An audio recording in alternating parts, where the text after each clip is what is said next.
너는 부르짖어 보라. 내게 응답할 자가 있겠느냐? 거룩한 자 중에 내가 누구에게로 향하겠느냐? 분노가 미련한 자를 죽이고 시기가 어리석은 자를 멸하느니라. 내가 미련한 자가 뿌리 내리는 것을 보고 그의 집을 당장에 저주하였노라. 그의 자식들은 구원에서 멀고 성문에서 억눌리나 구하는 자가 없으며, 그가 추수한 것은 줄인 자가 먹되 덫에 걸린 것도 빼앗으며 올무가 그의 재산을 향하여 입을 벌리느니라. 재난은 티끌에서 일어나는 것이 아니며 고생은 흙에서 나는 것이 아니니라. 사람은 고생을 위하여 났으니 불꽃이 위로 날아가는 것 같으니라.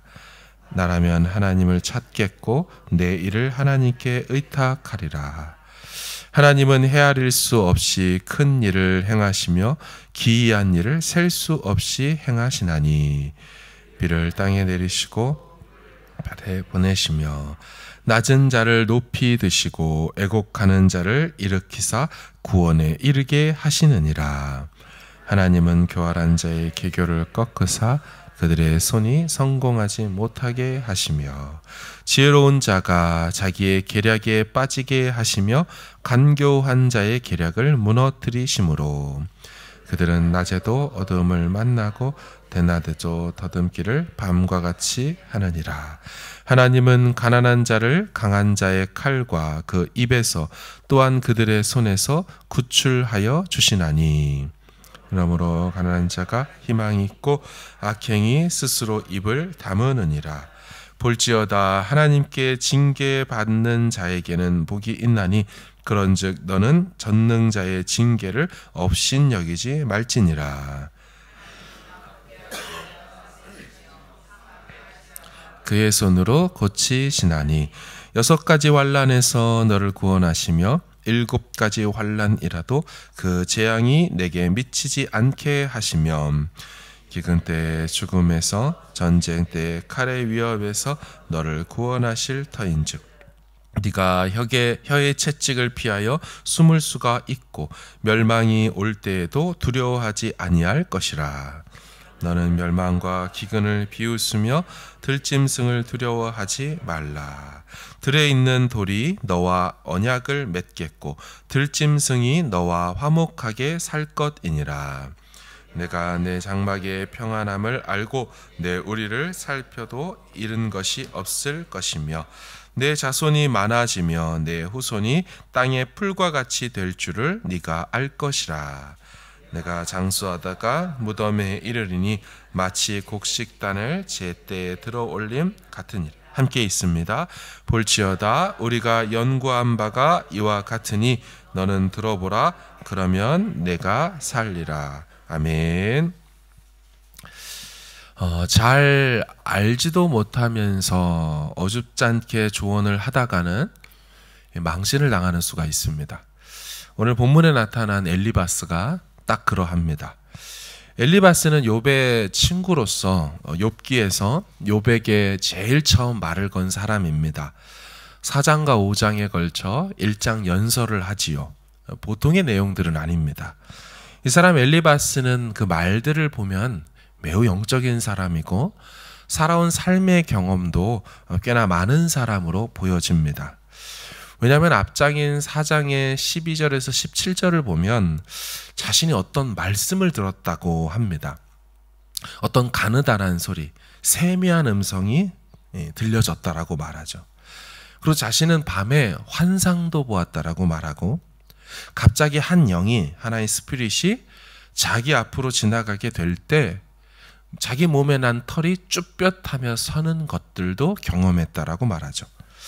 일반 사람들은 경험하지 못하는 영적 체험이 있는 사람입니다. 또한 엘리바스는 만약에 자신이라면 이렇게 했을 것이다 라고 말하며 자신의 말과 경험을 따르는 것이 좋을 거라고 강권하죠. 오늘 본문 8절을 보시면 나라면 하나님을 찾겠고 내 일을 하나님께 의탁할 것이다.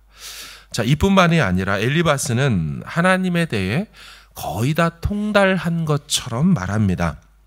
본문의 9절을 보시면 하나님은 헤아릴 수 없이 큰 일을 행하시며 기이한 일을 셀 수 없이 행하신다. 12절 하나님은 교활한 자의 계교를 꺾으사 그들의 손이 성공하지 못하게 하신다. 15절 하나님은 가난한 자를 강한 자의 칼과 그 입에서 또한 그들의 손에서 구출하여 주신다. 마지막 18절 하나님은 아프게 하시다가 싸매시고 상하게 하시다가 그의 손으로 고쳐주신다. 이 엘리바스의 말들을 4절과 5절을 통해 보면 이 사람은 꽤나 신앙의 경력이 있고 영적 체험도 있고 하나님에 대해서 아는 것이 많은 사람이 틀림없습니다. 그리고 그의 말들을 보면 사실 틀렸다고 말할 수 있는 부분이 없습니다. 그의 권면 자체도 비성경적이라고 할 부분도 없습니다. 그런데 우리는 결론을 압니다. 그의 말들은 틀린 것이 없지만 틀렸습니다. 그의 말들은 잘못되지 않았지만 잘못되었습니다. 왜 그럴까요? 왜 바른 말만 하는 엘리바스의 말들이 잘못되고 틀린 말이 되었을까요? 왜냐하면 그는 하나님이 아닌데 하나님처럼 말하고 있기 때문입니다. 더 정확히 표현한다면 엘리바스는 욥기 1장과 2장에서 나타났던 하늘회의, 이 천상회의에 대한 것을 모른 채 말하고 있기 때문에 그의 말들은 틀리고 잘못되어 있다는 겁니다. 여러분, 우리는 욥기 1장과 2장에 나타난 하늘 천상 회의의 내용을 이 성경을 통해 우리는 알고 있습니다. 이미 일어난 일에 대한 욥기를 읽고 있기 때문에 우리는 전지적 작가 시점, 다시 말하면 하나님 관점으로 이 일이 왜 일어났는지를 알고 있죠. 하지만 당시 욥의 친구였던 엘리바스는 오늘 우리처럼 욥기 1장과 2장의 내용을 모르고 있습니다. 그러니까 왜 욥에게 이 고난이 일어났는지를 몰랐습니다. 여러분, 왜 욥에게 이런 일이 일어났습니까? 욥이 잘못해서 일어난 심판과 징계의 사건들입니까? 아니죠. 절대로 아닙니다. 사탄이 욥을 보면서 시기할 정도로 욥은 생활과 마음과 하나님 섬김에 있어서 당대 성경이 의인이라고 평할 정도로 완벽했던 사람입니다. 성경 어디를 봐도 욥이 잘못했다거나 죄를 지었다거나 하지 않았습니다. 사탄도 그걸 알고 있었고 인정하고 있었고 그래서 심지어 샘과 질투까지 날 정도였다라고 말합니다. 따라서 절대로 욥은 자기 잘못과 죄의 결과로서 이런 일들을 겪고 있는 게 아닙니다. 우리는 다 알지요.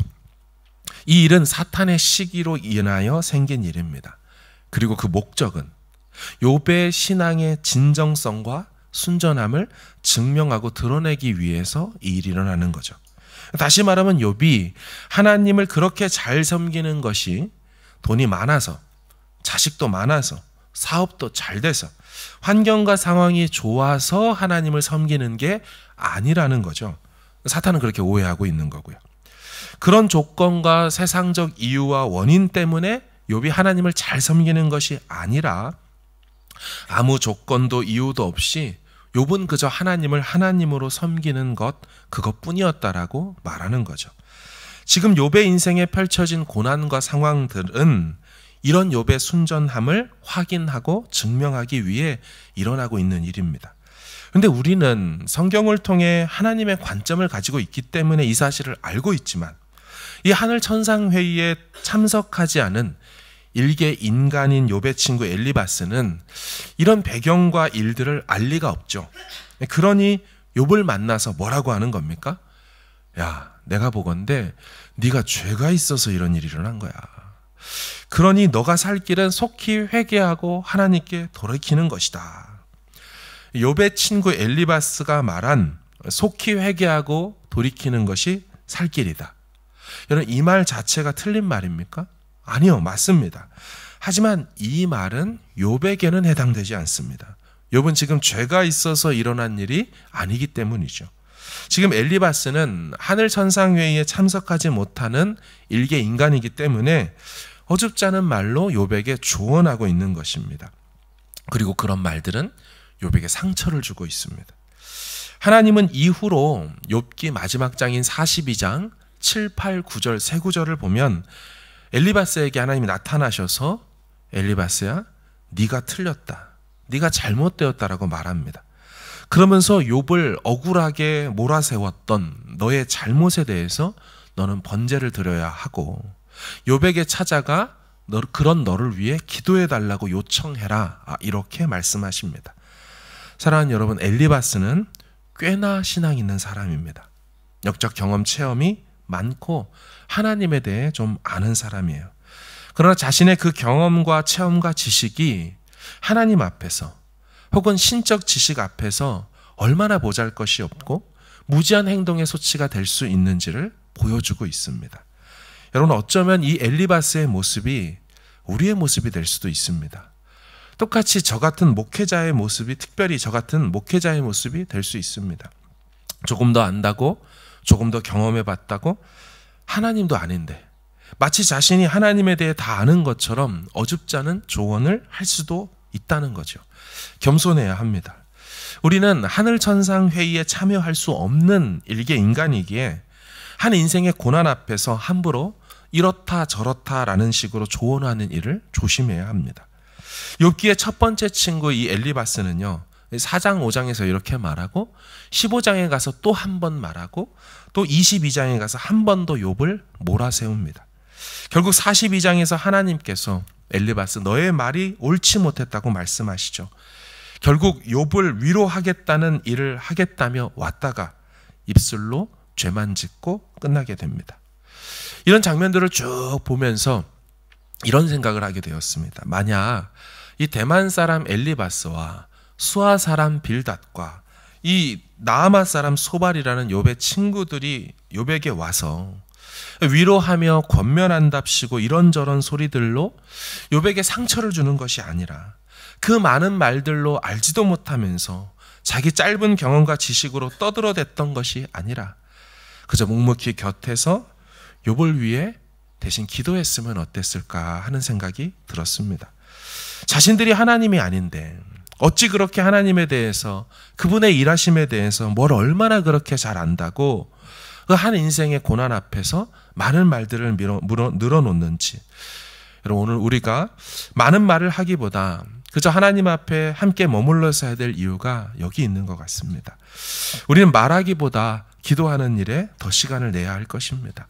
우리는 예측하고 추측하기보다 의지하고 맡기는 일에 더 많은 시간을 내야 할 것입니다. 우리는 하나님이 아니죠.